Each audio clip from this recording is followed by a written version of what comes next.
Okay, I wanted to just help people start doing Shabbat. Okay, there's a concept in Judaism called Naaseh v'nishma.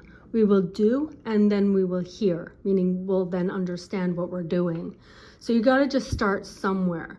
Okay, and I know from personal experience that I didn't have a lot of resources at the beginning. I didn't even know where to start. Like, I didn't feel comfortable to go to a rabbi and just start talking to them. However, you should feel very comfortable to do that. That is what they're there for. There is no discrimination against non-religious or whatever. I know for me personally, again, from the outside looking in, I didn't feel like I had anything to talk to them about. I didn't have anything in common with the religious Jews. I thought it was complete, like, I don't know. I didn't like it. And when I would drive on Shabbat and I would see them walking with their long skirts and with their kippah, with their yarmulkes on, I didn't like it. I thought it was whatever. But as my heart began to open and I wanted to start understanding what Judaism really was, and I wanted to start keeping Shabbat, these are the things that I would suggest to you to do. But I would highly recommend, the communities we love Jews. All Jews love Jews. The religious Jews want to help whoever wants to know, but you have to come to them. Judaism is not going out to look for Jews. Okay, so I'm going to say also, and I don't want to get into big discussion about it right now, but please do not go to Chabad. Chabad is very visible. They go out into the communities and they look for Jews and they try to, let every Jew know that they're a Jew and that they're loved by God and to do mitzvot and stuff, and that's great.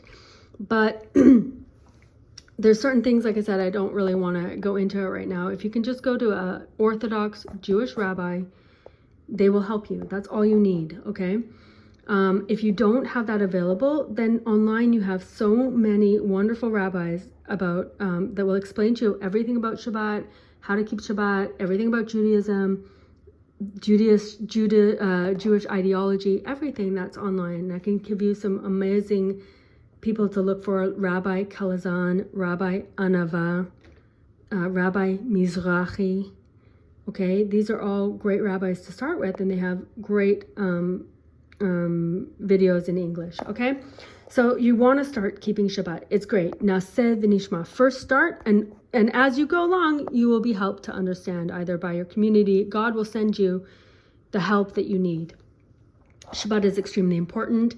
It is the source of all the blessing that you receive in your entire week. Okay, it's anchored in Shabbat, and that is a major sign between you and God that you are part of His nation of Israel. Okay, and who keeps Shabbat? Shabbat keeps them, and we saw this also on October 7th. The people who cried out in the moment that they were surrounded by terrorists, like, God, I'm going to keep Shabbat, please save me, and the terrorists just went away, or somehow their life was spared. It's a huge connection between you and God, that you are part of the covenant of the nation of Israel. Okay, so you're going to want to start with the Siddur. Now, Art Scroll right now, it's for Hanukkah. They have a big sale on everything, on all their books. I would suggest highly that you get a transliterated linear siddur, if you don't read Hebrew, get one that has transliterated, then you can say the prayers in Hebrew, but it's written in English. Okay, also, if we're on the topic of buying books, you should definitely get Mam Loez, the Torah anthology. It's on sale right now. Get the whole thing. It will also, when it comes to the parts of the Torah that explain about Shabbat, it gives you everything you need to know with an amazing explanation of everything. It's a one-stop shop for all your Torah. I really highly recommend it. Okay, you can also get stuff like this, like Eshet Chayil, candle lighting treasury. It has the prayers in English and in Hebrew. It's not transliterated though, but it also has very nice stories about Shabbat and women, and there's a lot of resources available also online. Okay, so in the Siddur, as you start to read it, and this is for everything, there's so much explanation given in the prayer books, so it will explain everything and how to do it. So you're going to get your your Siddur, and it's going to have when to start. You're going to candle lighting for Shabbat and festivals, and then it's going to go through everything, like step by step of what you're doing for Shabbat. So first it's the candle lighting, then it's the Kiddush, then it's the blessing over the hand washing, then it's a blessing over it's step by step in your Siddur, okay? So again, go see your Orthodox rabbi. They may give you a Siddur, or you can buy one if you don't have that available, okay? So I'm saying, again, like I was far away from any Jewish community, and I got a Siddur, I started, okay? So you're going to need kosher wine. So this is a Bordeaux from France, but you can see it's kosher because on the back, it will say kosher in Hebrew. Okay, that's what that says. And it can have a U surrounded by a circle, a U inside a circle. And here it says UP, which means it's kosher for Passover. But you want to see the U around it. Okay, it's great if you start keeping kosher. Okay, that's a must. Okay, because eating non-kosher just puts a layer of impurity between you and God. It's like a layer of impurity that surrounds the spiritual aspect of your soul, which is spiritual, and it's a barrier. Okay, so start eating kosher. Now, if you're not exactly sure how to do that, again, look it up. Ask your rabbi, but a very easy way to do it is go vegan or go vegetarian. Okay, if you have not been keeping kosher up until this point, your plates are now unkosher. So you're gonna need to buy new plates, new dishes. If you can't do that, just get paper plates and plastic plates and throw them out after you use them. If you do get new dishes, you're gonna want to take them to the mikveh for dishes. So again, you're going to have to get in touch with an Orthodox rabbi and ask, where is this? I want to bring some new dishes. I bought new dishes. I want to put them in the mikveh. They'll show you. They'll give you help. Okay, so anything new that you buy that's dishes that you're going to eat off of, or utensils or anything like that, you're going to want to bring to the mikveh. So you're going to have a kiddush cup, okay? Or just a wine glass, or again, like we said, if you're just going to use a plastic cup to begin with, it's fine to start. Again, we're just starting. Excuse me. Then you're going to have candlesticks. So you're either going to have the ones that you put, those white Shabbat candles, which you can get on Amazon, by the way, or you're going to have ones that you put oil in. So we use olive oil. It's the best, and you're going to put like wicks in there and stuff. Okay, and you're going to want to have challah. Now, it's the best if you make challah by yourself, okay? It's not that hard, although it did take me an entire year to make it properly, because I was trying to make it with like spelt, and I was trying to make it with whole wheat. No, it's just, I ended up this is it. It's white bread flour and just with water, yeast, water, oil, sugar, salt, and it's the best if you can make it. But if you cannot make it, buy some challah. If you have no challah to get, just buy bread. It's best if it's not sliced bread, because you want to use a whole bread, or even pita is fine. Even if you have to, just use a whole piece of bread, and you're going to need 2 for every meal. Now, there are 3 meals. Some cults say 2 meals is fine, but they're all included in as one. So if you don't do 3 meals, it's counted as if you didn't do any meal. And each meal stands up to protect you for something, okay? So the first meal is to protect you from Chevlei Mashiach, from the birth pangs of the Mashiach, for all the things that are happening that we're going to start seeing more and more as we're on the way to the redemption, okay? And then the second meal is to save you from Gehinnom, from hell, okay? Because after we die, depending on what we're doing, we're going to be judged. And there is a heaven and hell. Surprise, surprise. Because I also, as somebody who is extremely far away from Judaism, didn't think that Jews believed in hell. It's a huge concept in our life.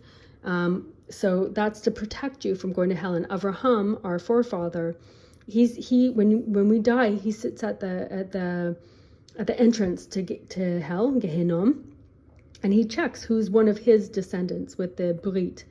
okay, with the Brit Milah. This is all extra stuff that we're just practical. How do I start keeping Shabbat? Okay, so and then the third meal is to keep you safe from Gog and Magog, which is the final war. It's World War III, basically. Okay, and that's one of the meals that is cut in some cults. They say just do 2 meals or whatever. Okay, so what you're going to do is you're going to, oh, okay, wait. So you also, if you have the opportunity to get a kettle, kumkum, it's like a, I don't even know how to say it, but it keeps your water hot.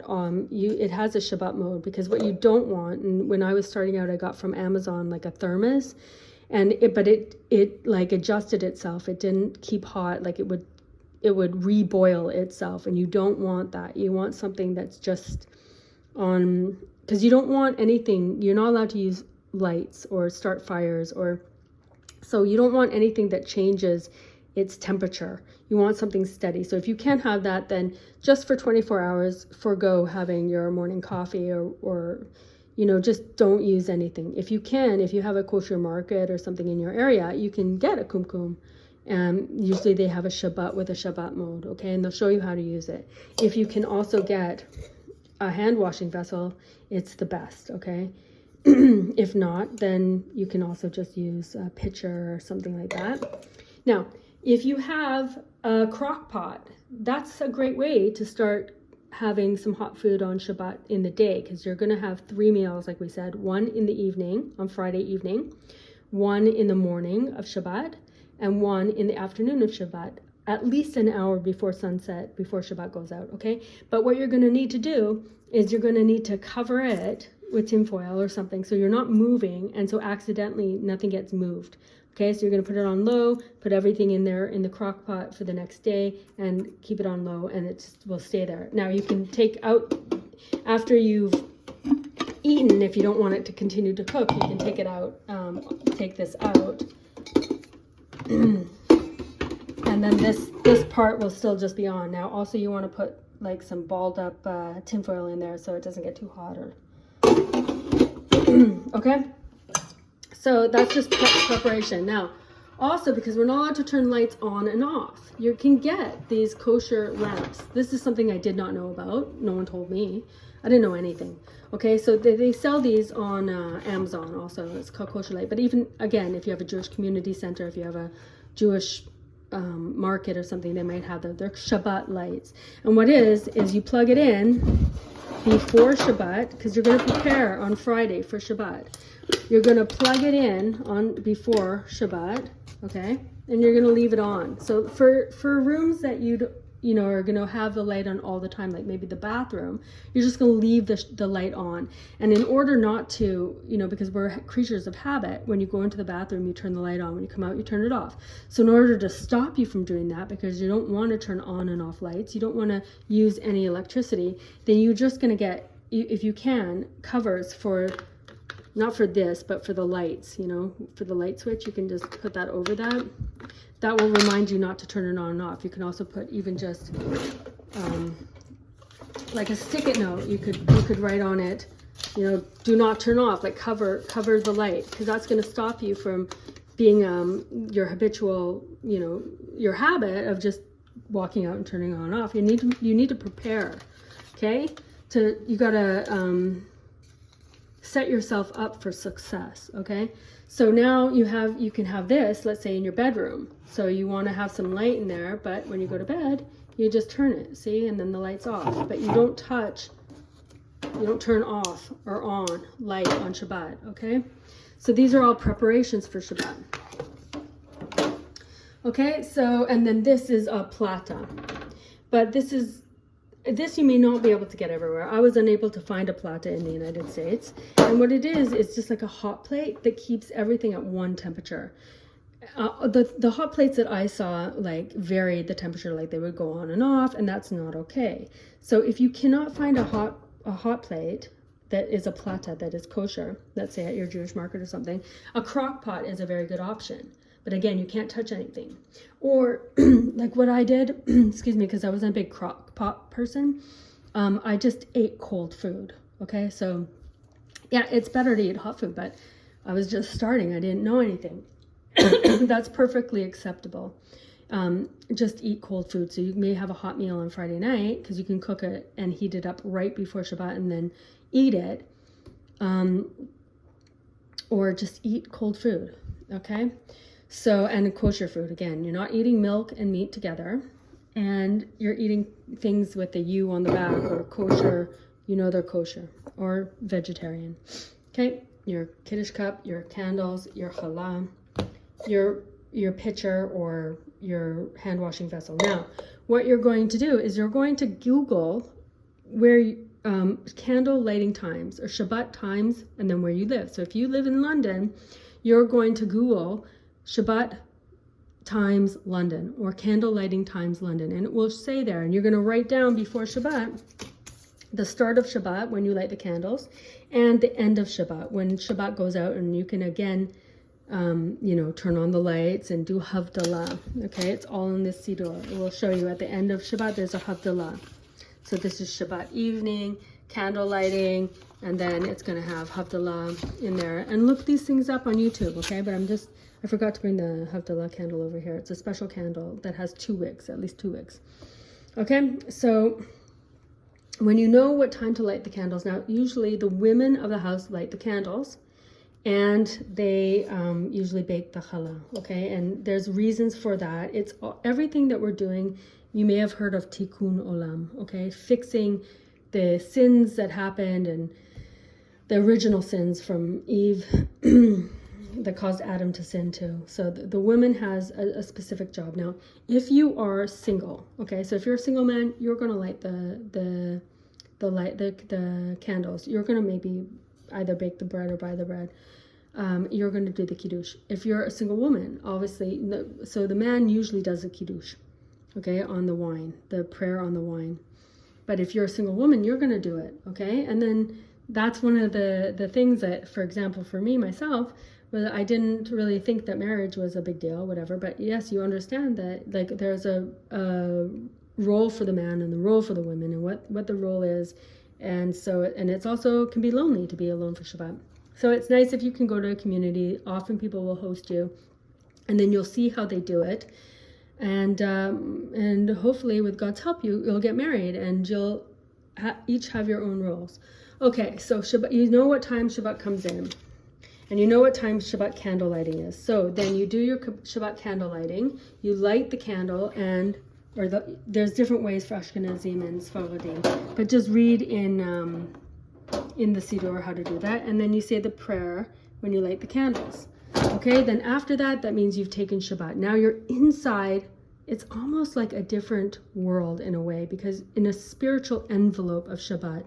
Okay, so now you forget about your everyday, the weekday, the unholy life that we lead not the unholy life, the unholy things, we don't talk about mundane, that's the word I was looking for. We don't talk about the mundane on Shabbat. We don't write. There's a lot of things that we don't do. So there's like 39 things that we don't do on Shabbat, and everything that is like associated with them. This is complicated. You can get books on it about keeping Shabbat and what you can do and can't do. So again, you're not going to be turning on and off any electricity. You're not going to be using your phone. You're not going to be listening to music or playing music. You're not going to be exercising, generally speaking. What you want to do on Shabbat is keep it holy. You want to learn Torah. This is a time, it's like a complete pause in your daily life, and to just focus on God and on Shabbat and on what it means to be Jewish. You can do some introspection. You can sleep. Okay? So you light the candles, you take Shabbat. And then after the evening prayers, okay, again, talk to your rabbi, look it up. You're going to do Kiddush. Okay, so with your kosher wine, you're going to do the Kiddush. It's in the Siddur. All the prayers over the wine that you're going to do, and the prayers for Shabbat. Then you're going to go and wash your hands. Okay, now washing your hands with soap, that's to cleanse your hands from physical impurity. But using a vessel to wash your hands alternately, or like we do before we eat bread, it's to remove spiritual impurities, okay? It's to purify your hands spiritually, because when we eat food, there is a spiritual aspect and a physical aspect, okay? And so we want our food to nourish our souls, not just our body. And because we know also that, I mean, nowadays food can be tampered with in different ways. There's different chemicals. Who knows what's happening with that? And the blessing also protects us from that on a spiritual level. And so there's a blessing for everything that you eat. Okay, you can look that up. You can Google bracha for vegetables, for fruits. There's different blessings before you eat everything and also after. So you've set your table. You're going to set your table very nicely. And you've done the kiddush at the table. So you've lit your candles, okay, prayed, whatever, come back, do your Shabbat, your kiddush on the wine, the prayer on the wine. Then you're going to go to the sink, you're going to fill up a vessel, and then you're going to take it in your right hand, and then you're going to pass it to your left hand, okay? And you're going to dump 1, 2, 3 from your left hand to your right hand. And then you're going to do the same thing with your right hand. 1, 2, 3, dumping water all over your hand, okay? That's going to get rid of any spiritual impurity. Then you're going to say the prayer over washing your hands. Again, that's in the Siddur, okay? Or look it up online and write it down before and have it near your sink. And it's that God commanded us on netilat yadayim, on cleaning our hands. Okay, and then you're not going to talk, and you're going to go back to the table, and you're going to do the blessing over the bread, which is a motzi lechem min haaretz. Okay, and you're going to have two loaves at every bread. That makes sense. You're going to have 2 loaves at every meal. Okay, so you're going to put them together. Again, look online if you can how to do the motzi for Shabbat or something online. You're going to put them together, and you're going to have 1 loaf in your left hand, 1 loaf in your right hand, and you're going to say the prayer for motzi lechem min haaretz, okay? And then you're going to take some salt, and you're going to dump some salt on the table. I have any salt around me? You're going to dump some salt on the table. You're going to rip a piece of bread, okay? And you're going to do 3 times. Now, again, these customs are different for Ashkenazim and Sephardim, so you can ask your rabbi, okay?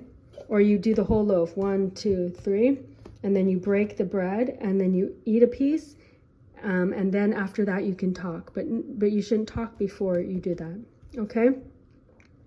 And that's it. Then you have your meal. And then after, every time you eat a certain amount of bread, now you need to eat, it's a certain amount, okay? So you need to eat, look that up, a certain amount, kazait, it's like the size, it's probably like, there's an actual weight of how much bread you need to eat during the meal, and the first like 7 minutes of the meal. But don't get caught up on all these things. These are things that you will learn as you go. You will not say, you're first doing it, and then you'll learn exactly what, okay? And God will help you.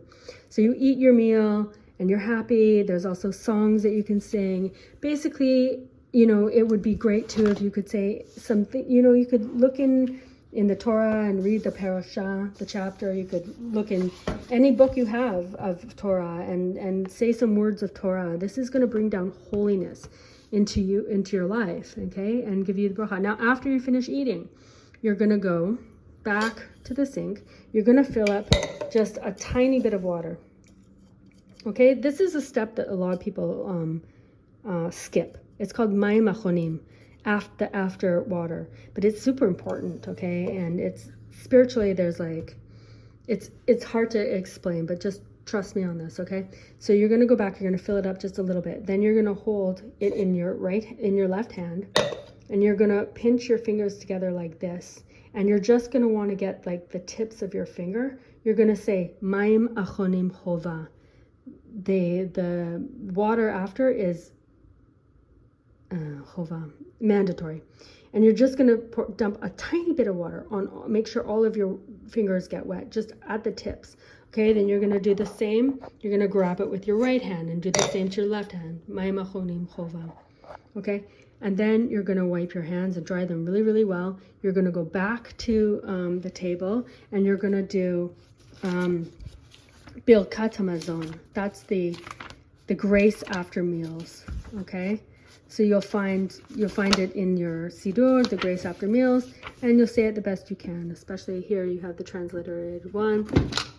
Now they have this. Blessings.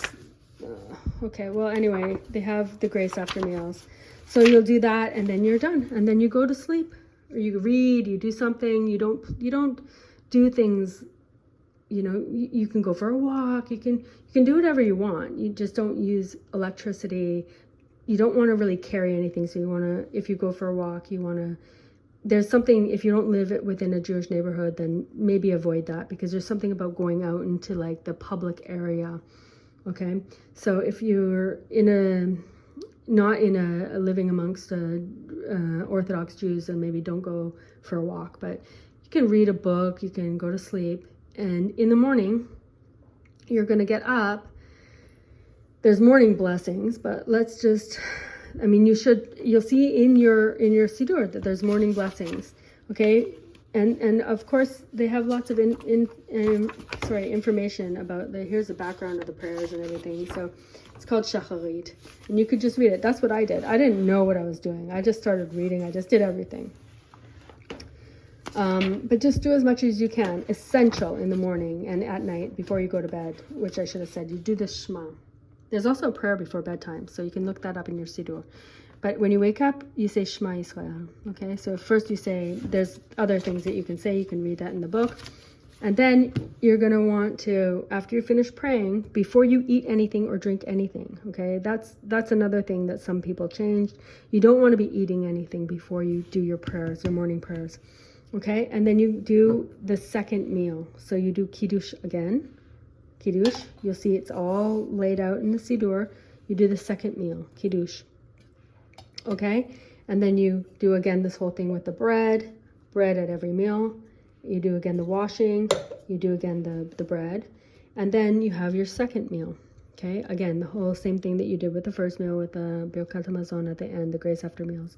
And then for the rest of the day, you're basically reading, you're learning, you're meditating, you're with loved ones, you're doing whatever you like. That's not working. You're not showering.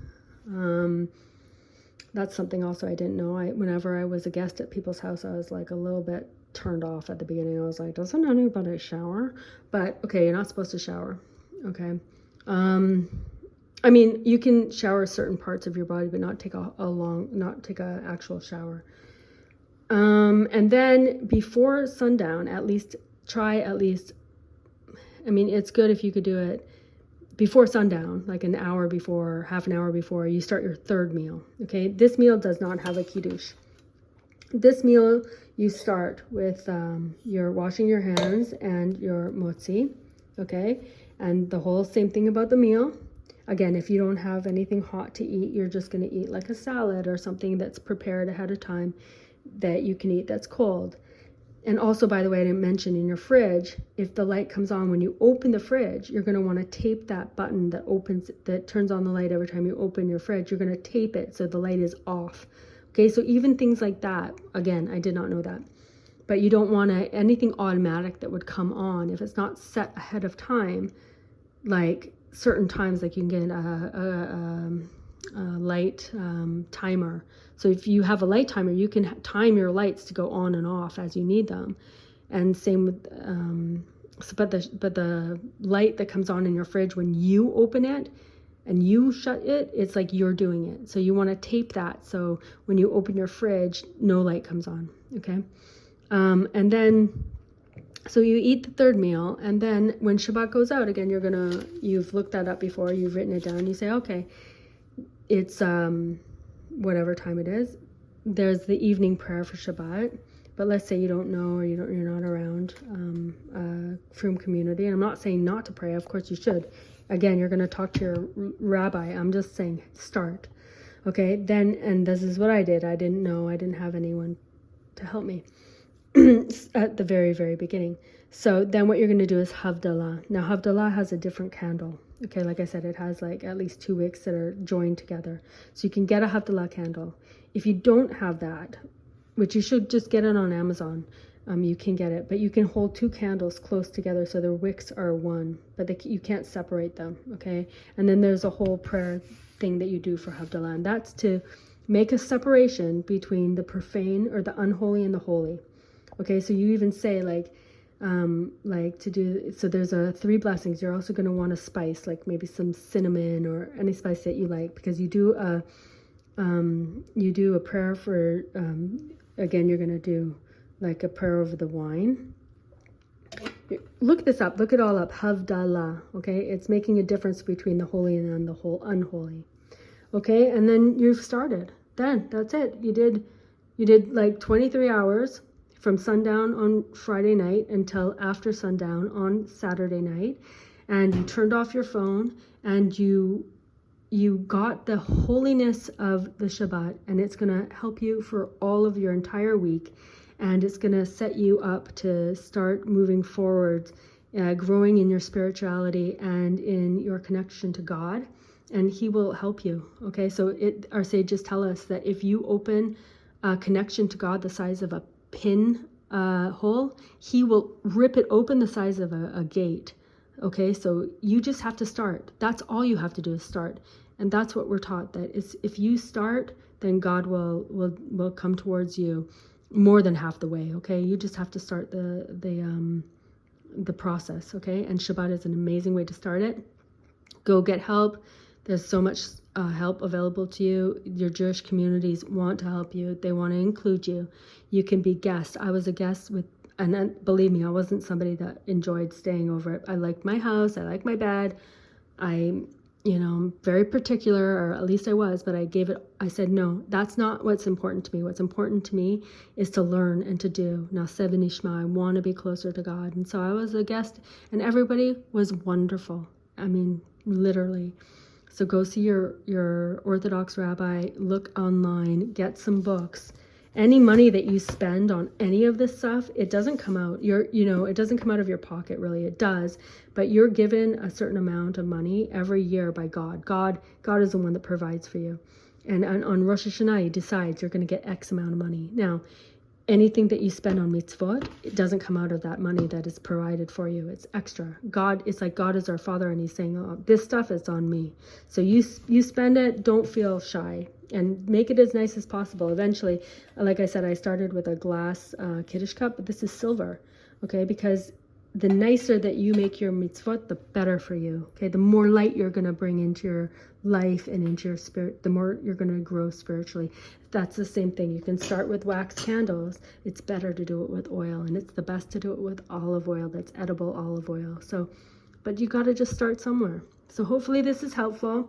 Don't feel shy, and reach out. There's so many available avenues to get help to start Shabbat. And again, I'm going to reiterate the fact that you should not go to Chabad. Okay, and I'm just going to leave it at that. I have lots of classes on that say why not. It's in the Torah, but the fact of the matter is that if you start to criticize or explain to people why not, they'll come after you violently sometimes. Even I've heard lots of cases. So I mean, who needs that? Like, if you're just starting, go to the source. Just go to regular Orthodox rabbis and synagogues, and you will find people who want to help you. All right, Shabbat Shalom for next week. It's not right now. Now we're just starting the week and waiting again for Shabbat.